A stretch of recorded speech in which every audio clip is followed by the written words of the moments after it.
Hello everybody and welcome back to my channel. My name's Jay, host of Nintendo Reaction Video to Angry Video Game Nerd, episode 228. Let's do this. Here we go. Late into the 80s, Arnold Schwarzenegger and Sylvester Stallone were still the undisputed action movie champions of the world. After almost a decade of Rockies, Rambos, and Conan the Barbarians, it didn't seem like anyone would ever topple them from their testosterone-fueled thrones. That's at least until Jean-Claude Van Damme starred in 1988's Bloodsport and shook up the scene with some of the most incredible martial arts moves ever. And some of the most brutal scenes in one too, for that matter. With classics like Kickboxer, Death Warrant, Universal Soldier, Hard Target, and yes, even Street Fighter under his belt, Van Damme built up an iconic library of martial arts and action films over the years. One of these movies was 1994's Timecop. Are we gonna blast to the past? Jean-Claude plays Max Walker, a man who loses everything, so he joins the Time Enforcement Commission, or TEC for short, a time-traveling police force that punishes criminals who go back in time to enrich their futures. It's basically Back to the Future 2, but with badass fight scenes and over-the-top gore. Have a nice day. Ooh. Walker goes after a corrupt U.S. senator who's making himself rich and powerful by changing the past. The same matter can occupy the same space. The movie is mostly Van Damme fighting bad guys and boo-haunted houses, and it is technically a Halloween movie if you look at the decorations in the background. Yep. It's more about Senate committees than cool time travel.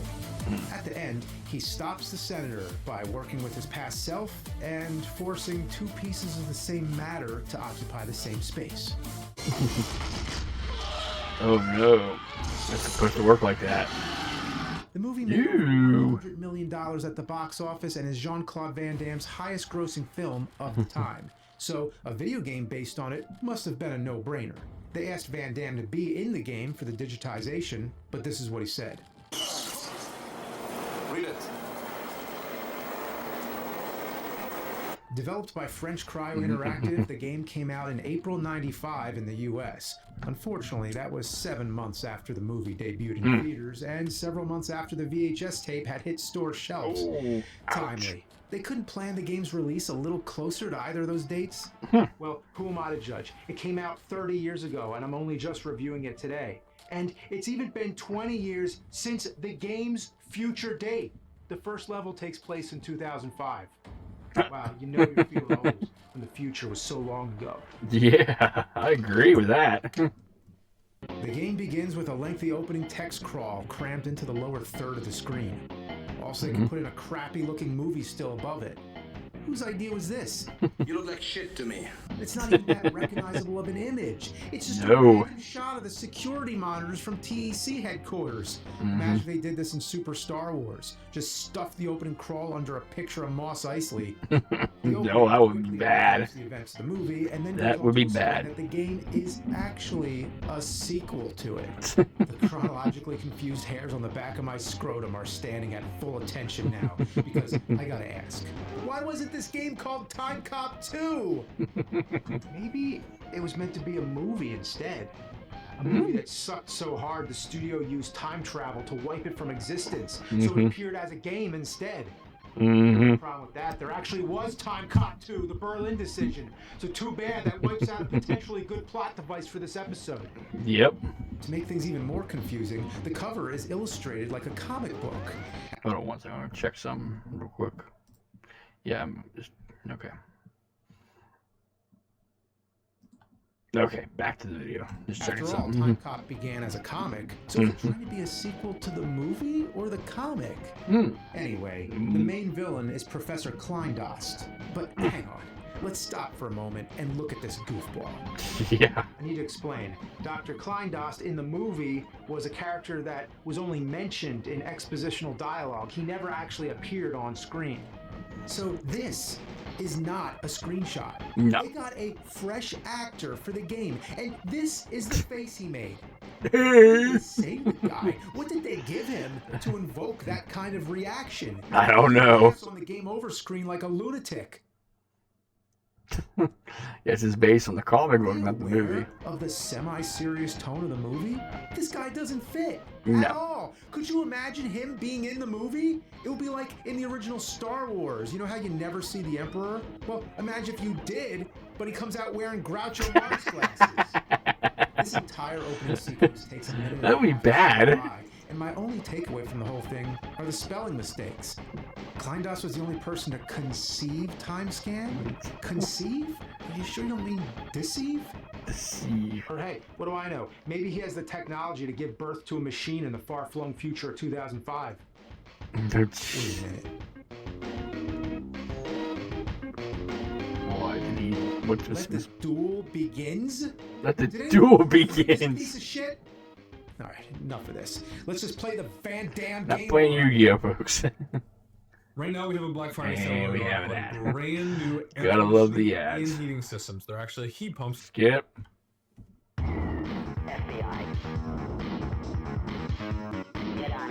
Well, now we're in deep shit. I'll refer to this as the Mortal Kombat look. And it's never Mhm.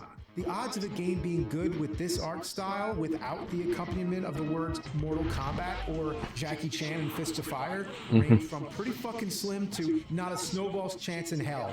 Batman Forever was an omen. Kinda looks like Van Damme. Bad. If I take my glasses off and squint hard enough. See. But who am I kidding? It's barely a likeness at best. They did try to at least match some of Van Damme's martial arts moves, like a leg sweep, the flying jump kick, which is a one-hit kill for most enemies in the game, and his ability to jump 6 feet in the air. They also give you a gun, so just use that instead. Well, until you run out of bullets at least. Speaking of which, the moves are so slow that whenever I engage with an enemy, 9 times out of 10, I get hit, unless I use the leg sweep. Yeah, it's cheap and I don't feel good about it, but it's reliable. It's kind of like spamming the leg sweep in Kung Fu on NES. Or sometimes I just try my luck and jump over them. You can Nice. kick a robot Gatling gun to death, so I can only imagine his legs are made of solid steel. That or steel-toed boots. Steel-toed boots, I say. Obliterated this probe droid. Van Damn! Boom! Oh, it's a Tendo. Super Tendo. What are you saying? You're saying there's I explosions? still get hit. So what's the point? Damn. I will say, this game has some pretty cool music. But why do I keep hearing FBI? It's not FBI. Wow, real catchy hook. FBI? Yeah, put that over some club music. The layout is like a maze with no clear indication of where to go. Anytime I reach the edge of the screen, it's always a dead end. God fucking Van Damme! And there's always doors in the background just for decoration. You think you could go in there. I mean, they open don't. and close, but you still can't go in. The worst part of all, there's a time limit. Oh, no. Time cop. Oh, no. That's time limit. And according to the manual, you can only spend so much time in one sector before disintegration. Wow, talk about a raw deal. You get sent back in time, but then you have to rush, and any deviation from your mission will result in your instant death. I mean, do you think maybe you could send me back in time just a little further? Please? Thankfully, they have clocks you can pick up that give you bonus time. Yeah, like Back to the Future. Yippee. How about just don't have a time limit? Then we Yeah. come to the underwater stage. My favorite. Why do so many games have to have one of these? Ninja Turtles, Goonies 2, Boy and His Blob, Earthworm Jim, Gex, the list goes on. But this Donkey underwater Kong. stage takes place in 1945, if you care. I like the ripple effect on the graphics. That is a cool detail. And like I said, the music is kind of Yes, that is cool. It is really cool. Good music in the background. But why can't I duck? Tommy, whoa, it ain't no law to duck. Is there some law against ducking underwater? He just stands up tall, making himself a big target, and even jumps from a standstill. This makes it extremely hard to get by all the octopuses. Yeah, I mean, do you think there's enough octopuses here? There's even I a can see giant they- one at the end of the level. Dang! If you ever wanted a game where Van Damme's fighting octopuses in 1945, then this is the game for you. Now I'm in a fucking submersible of some kind, and the game's turned into a side-scrolling shoot 'em up. I don't mind a little variety, but just look at this thing. How in the hell am I supposed to dodge anything when this takes up half the screen? That's a good question. Next is Wall Street, Oh, 1929. jeez. I'm getting shot at the second it starts. What the fuck? Gangsters are Dang. dancing down the street, shooting at me. They're hanging out of cars, hanging out of windows, and while there's catchy, upbeat ragtime jazz playing in the background, almost as if in unison with the sound of bullets riddling my fucking body. These motherfuckers in the windows are the worst and are practically impossible to avoid. You can hear them shooting before you see them on screen, so you'd think it'd be simple. But every time Nope. I fail, as soon as I move far enough to the right to make them appear, these window fuckers shoot my body full of holes like Swiss cheese. Fuck. Dang. Probably almost impossible to get past the level.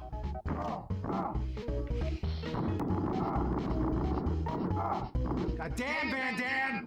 Come on! Most Exactly. frustrating part is that I've actually avoided their hail of bullets before, so I know it's doable.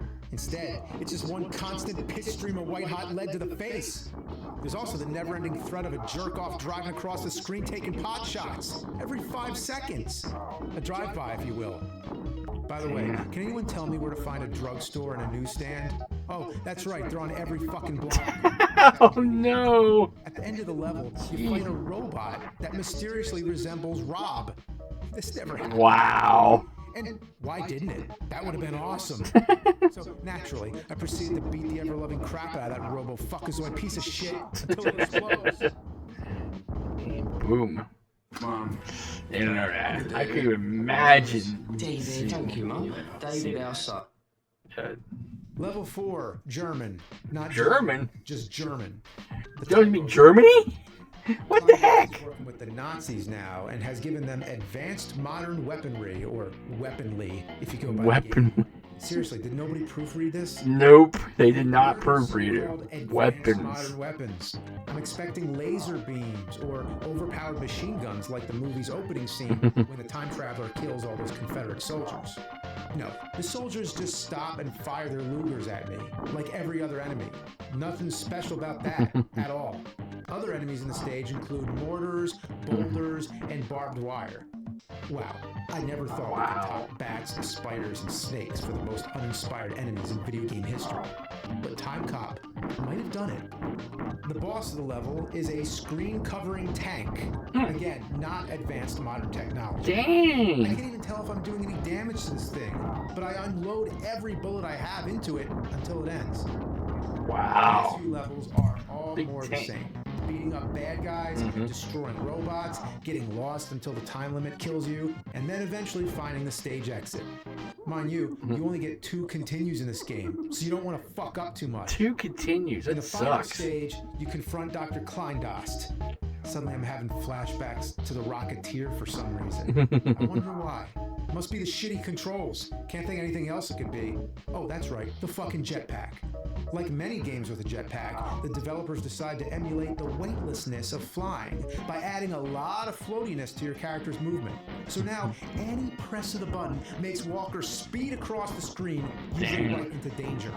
The entire stage is covered with landmines, or should I call them air mines? Floaters? Either way, you want to avoid Your mind's alright. until you get the Kleindost. And we sure as shit don't want to restart the entire game over again at this point over something that stupid. Well, when you finally do get the Kleindost, the bastard flies away right off the damn screen. How the hell am I supposed to hit him if he won't come back? Now, a lot of games have this problem, but Jesus Christ, does this one in particular rub my rhubarb the wrong way. It's the Dang. final boss, and he's hiding outside the bounds of the stage, mocking me.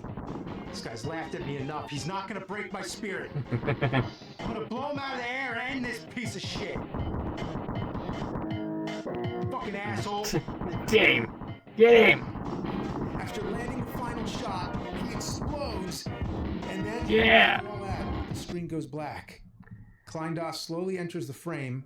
He laughs, and then his body flattens in on itself, and he explodes.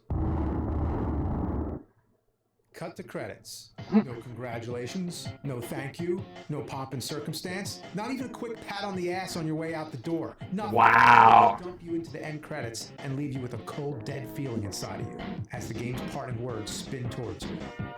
The end. Is that a D or a P?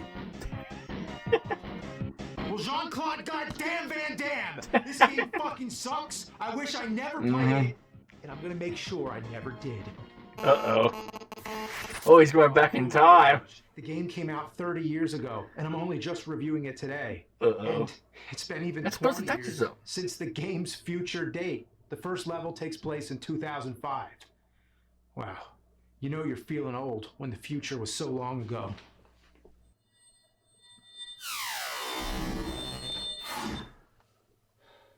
Oh, I get it. Let's destroy the game.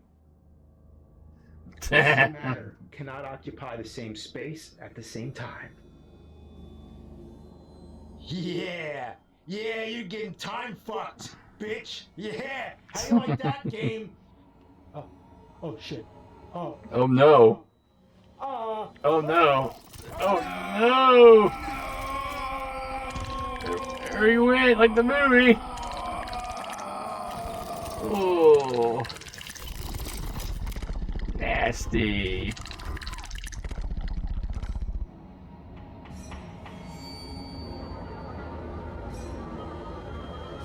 That was good. That was good. That was good. This is a game, and you can also get that on console and classic. So just in case anybody wants to know about that. I enjoyed it. That was really good entertaining. So I didn't comment. I was enjoying to watch and see how it turns out. But I enjoyed it. It was good. It was good entertainment. Nonetheless, always good stuff to see James Rolfe from Cinemassacre and his character, the Angry Video Game Nerd, and formerly known as the Angry Nintendo Nerd. So always good stuff. Anyway, I'll post a link to Cinemassacre channels link. Go check them out. And also just hit the subscribe button as well on them. If you're new to my channel, smash that subscribe and turn notifications. That way you miss an upload from me. I'd like to say thank you to all my subscribers. Without you, I won't be doing these. So thank you, everybody. Until next time, take care, stay safe, stay humble, be a blessing, and I was going to say happy Thanksgiving, everybody. Hope you have a safe and wonderful Thanksgiving with your family and friends. Take care, stay humble, be a blessing.